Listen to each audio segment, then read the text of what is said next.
Assalamualaikum warahmatullahi wabarakatuh. Waalaikumsalam warahmatullahi wabarakatuh.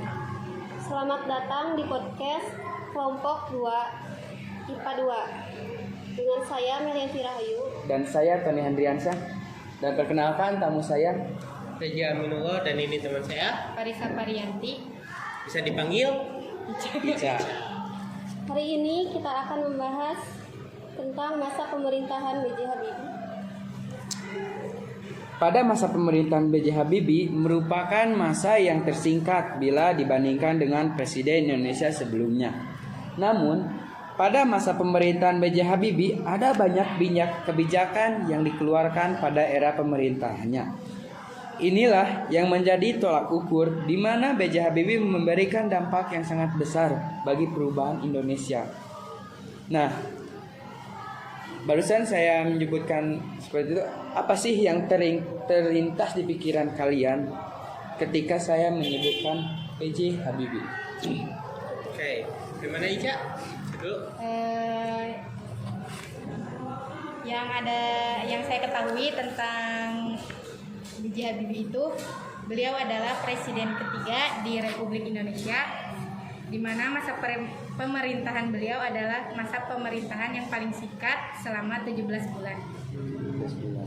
Kalau yang saya ketahui, B.J. Habibie itu adalah seorang manusia yang IQ-nya sangat tinggi dan dia pintar di bidang teknologi sehingga dia dapat membuat pesawat terbang.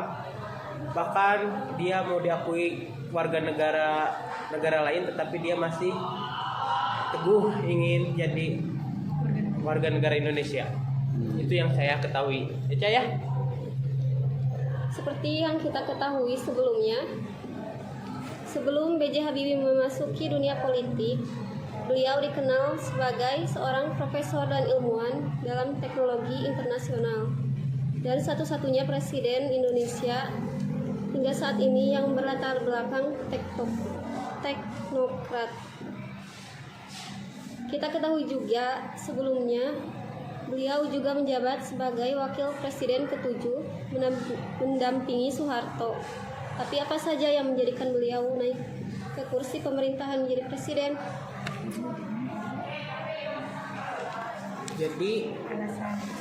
Jadi pertanyaannya tuh gimana alasan mengapa B.J. Habibie jadi presiden? Iya. Kan sebelumnya beliau adalah wakilnya gitu. ya Jadi kenapa? mungkin pada saat itu B.J. Habibie lagi naik daun gitu ya, bisa dibilang seperti itu. Naik daun. Karena kepintaran dia membuat pesawat pertama gitu, sehingga dia ditunjuk oleh pemerintah buat menjadi seorang presiden. Itu sih yang dapat saya sampaikan kalau menurut saya mah. Oke, lanjut. Ya, tentunya Presiden B.J. Habibie juga mempunyai tugas yang sangat berat, mungkinnya Ya. untuk memulihkan keadaan ekonomi yang melanda Indonesia sejak tahun 1997. Untuk menjalankan tugas tersebut, apa saja sih pijakan yang dilakukan oleh Pak B.J. Habibie? Mereka Kalau setelah beliau dilantik sebagai presiden, beliau telah berhasil membentuk sebuah kabinet reformasi pembangunan, di mana kabinet tersebut terdapat 36 menteri negara yang masing-masing menteri itu mendapat tugasnya masing-masing. Terus dalam reformasi pembangunan ada banyak hal yang disampaikan oleh B.J. Habibie. Contohnya meningkatkan makanan, bahan baku makanan pokok. Sangat luar biasa sekali berarti ya. wah, dia tuh sangat berpengaruh Bagi lanjut. Indonesia. Nah, dari barusan Kalau di bidang yang lainnya bagaimana? Kalau yang saya ketahui mah dia tuh pernah menurunkan harga dolar gitu ya, dari beberapa belas ribu menjadi 10.000, 6.000 bahkan tuh sangat drastis itu ya, menjadi pendapatan Indonesia itu sangat meningkat. Itu sih yang saya ketahui hebatnya dia tuh, yang saya kagumi ya. Oh, bisa menurunkan harga dolar di Sampai negara 6.000. lain. Sangat hebat sekali. Terus yang saya agak bingung sih, kenapa alasan dia itu kayak melepaskan Timor gitu ya. Gak tahu kalau pendapat Ica gimana tentang itu? Gak tahu. Mau lanjut?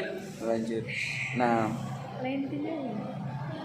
yang barusan diceritakan mungkin kita kan ada kesan-kesan. Nah, saya ingin bertanya apa sih kesan-kesan yang kalian rasakan setelah mengetahui tentang B.J. Habibie? Kalau saya sih dia tuh apa ya, kayak gak pantas sih jadi presiden, soalnya latar belakangnya kayak teknologi bukan politik.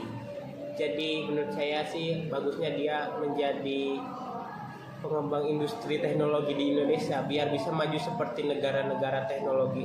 Jadi Indonesia tuh jadi negara maju lagi. bukan Oh, negara jadi berkembang. profesinya sebagai presiden itu tidak cocok begitu ya? Bukan tidak cocok sih, tapi tidak tepat lah. Tidak tepat. Tapi ada di bidang politik yang beliau Kuasai. contohnya dari pemilu 1999, kalau dikatakan dari pemilu sebelumnya, tepatnya pada 1997 dibandingkan dengan itu, pemilu 1999 bisa dikatakan lebih demokratis dibandingkan dengan 1997 karena alasannya di pemilu 1999 ada banyak partai politik yang ikut serta, sedangkan pada tahun sebelumnya itu partai politik yang harus ikut serta itu dibatasi. Kenapa bisa dibatasi seperti itu? Mungkin karena adanya apa gitu dari Soeharto, dari Bapak Soeharto. Jadi dibatasi. Iya, Oh, jadi perbedaan Presiden Soeharto sama B.J. Habibie teh di partainya lebih Iya, banyak B.J. iya. Habibie. Kebebasan berpartai. Iya, terus tapi kan kalau di masa pemerintahan Pak Soeharto itu pas waktu pemilu lebih banyak bukan orang yang meninggalnya, meskipun partai yang ikut deh cuman 3 partai, sedangkan di pas masa B.J. Habibie ya yang meninggal tuh cuman 19 orang, nggak sampai ratusan. Padahal partai yang ikut tuh yang berpartisipasi teh 48 partai ya. Jadi sekian yang saya sampaikan ya, kami bukan. Mohon maaf bila ada salah kata, kami juga masih belajar. Oh iya. Kami belajar sejarah Indonesia dengan Bapak Ridwan. Pak Ridwan. Ridwan. Oh. Bisa ditutup aja sekian. Mungkin saya ucapkan terima kasih Ya, kepada sama-sama. Reja dan Parisa yang telah mengikuti podcast saya di hari ini. Mungkin sekian dari saya dan Nuryanti Rahayu. saya ucapkan terima kasih. Wassalamualaikum warahmatullahi wabarakatuh. Salam.